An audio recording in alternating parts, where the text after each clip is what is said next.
In today's episode, we got this week in college football, talking through the biggest five takeaways from week 7, giving my flash 5 picks for week 8, talking about the picks that I made in week 7. So, another short NCAA episode. Let's dive right in. Do something, man. People are questioning you. Shut up. Shut up. Okay, yep, do that. Sure, guys. Stupid and dumb. Just an idiot. Get your shit together, son. Fuck it. I loved it. Welcome to the Dub Cast.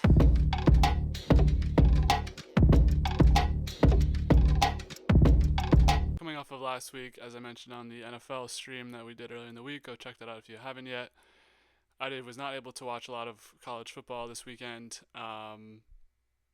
Were there any games on Friday that I watched? No, I don't think so.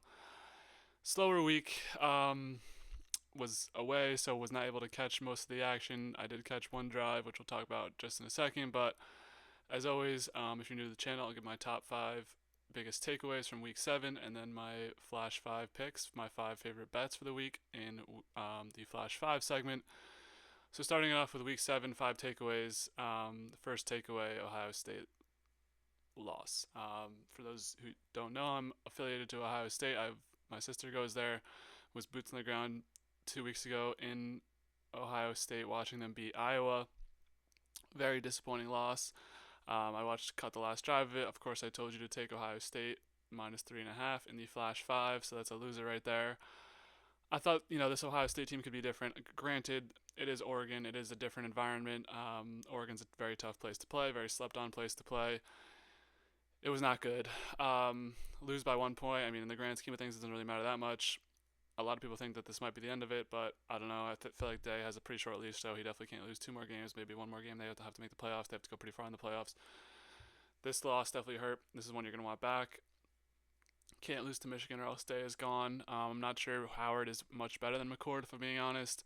But all the props to Dan Lanning. He's a top 5 coach in the sport. Dylan Gabriel's a beast. They just mismanaged the game at the end of it.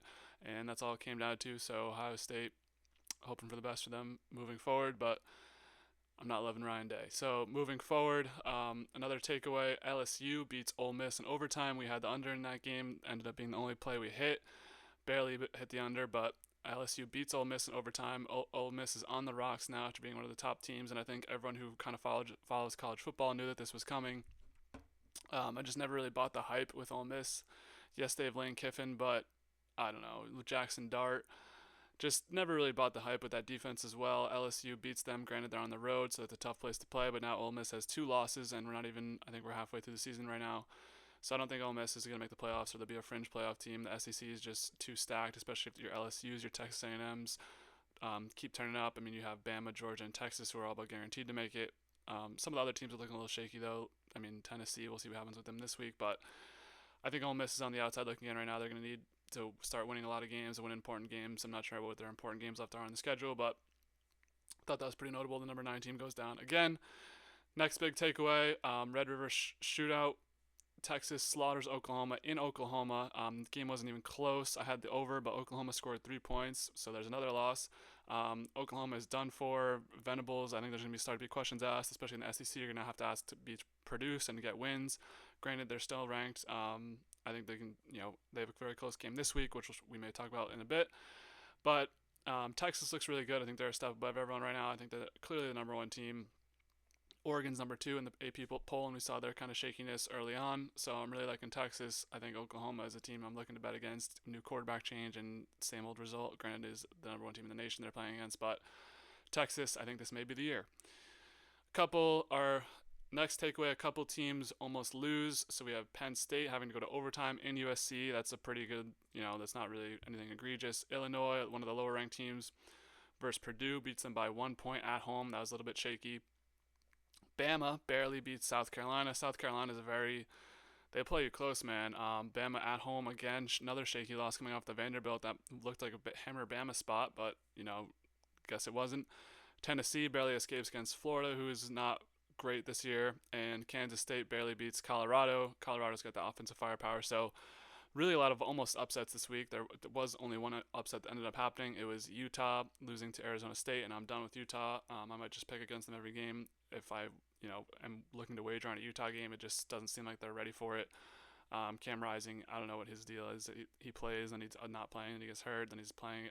It just makes no sense to me. So, thought that was pretty interesting how a lot of teams almost lost, but no one did. Coming off of last week where a lot of upsets happened, so a little bit calmer in the college football landscape besides the big games.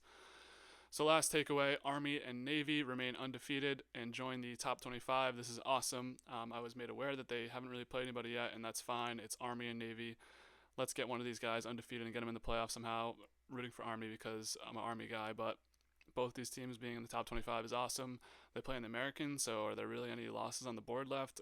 The Americans kind of not great this year, so hoping to see them in the playoff. Keep this up, Army and Navy. Army plays ECU this week. Navy plays somebody, I think Charlotte at home. So those are both winnable games again. So they could even move up the rankings. That's how the system works. If you're undefeated, you find your way into the rankings. It's week 8. It's week 8 now. They haven't lost yet. So of course they're gonna be in the rankings. So respect to both of those squads. Now into our Flash 5. We went 1-4 last week. Let's not talk about it. The record on the year is 14-18. We went under.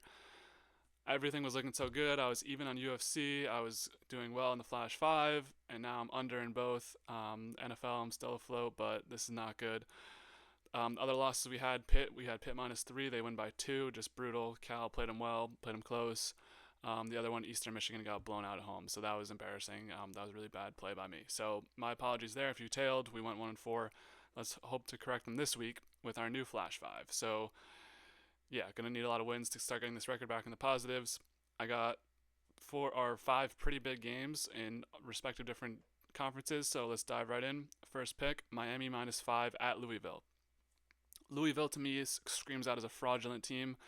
We had Notre Dame on the Focus 5 a couple weeks ago against Louisville at home. They only lost that game by a touchdown, but then that loss to SMU kind of turned me around in them. I don't think Louisville's that good. I think Miami's the team of destiny. They seem to just find a way to win. Granted, it could be closer than 5, so 5's a little bit of a dangerous number, but the ACC refs love Miami, so I love Miami too. I'll take Miami -5. Next one, Bama, Tennessee, one of the bigger games of this week, probably top 2 game. I'm taking Bama -3 on the road at Tennessee. I think Tennessee has shown to be a little bit fraudulent. They barely escaped last week against Florida. Bama needs to assert their dominance if they want to make this playoff run. They had the win against Georgia, then the loss against Vanderbilt, and then the barely win over South Carolina. I think Bama could win this game by 10 points. I don't know. I just think that this is going to be a spot where they show up and show out. I think Tennessee had that win over them, 2 or 3 years ago, but I like Bama in the spot, -3. Next one, Illinois +4 at home against Michigan. I think Michigan is very overrated by Vegas in this game. Michigan does not have a quarterback that can throw the ball, and they're getting more than a field goal on the road when Michigan has only played 1 game on the road, and it was that loss to Washington 2 weeks ago. So I don't think this Michigan team unless it comes to smash mouth football, but Illinois has shown that they can keep it close. Granted, they're underdogs, but I like them +4. I think this could be a field goal game, maybe 17-14 Michigan, 17-14 Illinois, something like that. This Michigan offense is just not good enough. Yes, they still have a decent defense, but Illinois held Penn State to 21 points, so imagine what they're going to do to Michigan. I think it's going to be a very close-going game, so I'll take the home team, home dog, and we're getting 4 points, so smash Illinois. Next game, Texas Tech, -6 versus Baylor. Baylor is not great on the road, 2-4 on the year. This is a down year for Baylor. Texas Tech looks really good this year, especially at home. I think they're legit. We've bet on them before against Cincinnati. They won. So I'm really liking this Texas Tech squad this year. I think they have what it takes. They can't lose this game to Baylor or else they're done for sure. So I'm liking Texas Tech -6. You get a touchdown, you win that one. So liking that one. Don't love Baylor this year, so we're on that one. Last one, the biggest game of the week, Texas versus Georgia. I like Texas -4.5 at home against Georgia. I think Texas is the team of destiny. Georgia has struggled on the road. They lost to Bama. Granted, that was a crazy game, and they did lose by a touchdown, but that's how these spreads work. They only beat Kentucky on the road by 1. Those are their 2 2 away games. So Texas has a crazy home advantage. They just smash teams when they play them at home. Granted, they're not playing the biggest competition, but they went into Michigan and smashed them. They went into Oklahoma and smashed them. Georgia's obviously a step or 2 above those teams, but I like Texas here to win by maybe 7 to 10 points. So we'll take the -4.5. And as I mentioned before, I think Texas is the team of destiny this year. I think they're going to be the ones who win the title. I know that's saying a lot considering they're the number 1 seed, but I like Texas a lot in this spot. I think people are going to be betting on Georgia a lot. The point, I think it's already came down from 5 to 4.5. Get it at the last second. Take Texas. Um, People forget college football games. A lot of them are not very close, and they don't end up being very close. So I like Texas -4.5. This week got a little bonus pick too. I like South Carolina +1.5 at Oklahoma. Oklahoma is shit after last week. I guess it's a bounce back spot at home, but I like South Carolina. They keep it close. They also are in a bounce back spot. They almost beat Bama. Need to chase that dragon. Beat Oklahoma. And South Carolina plays pretty well on the road.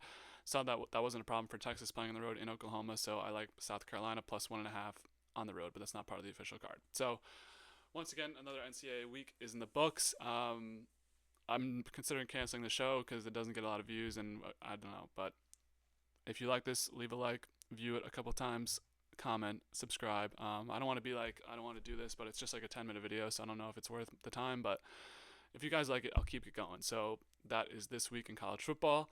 Thank you so much for joining me. Tomorrow we have 300 movie review. Early next week, The Gentleman review, and the usual Survivor NFL stream, and this video again if I decide to continue going. So 3 episodes that are coming out every week, and then more movie reviews in and out of there, and other stuff that I feel fit on the channel. So if you like what you see, subscribe. Subscriber numbers are going up. Love to see it.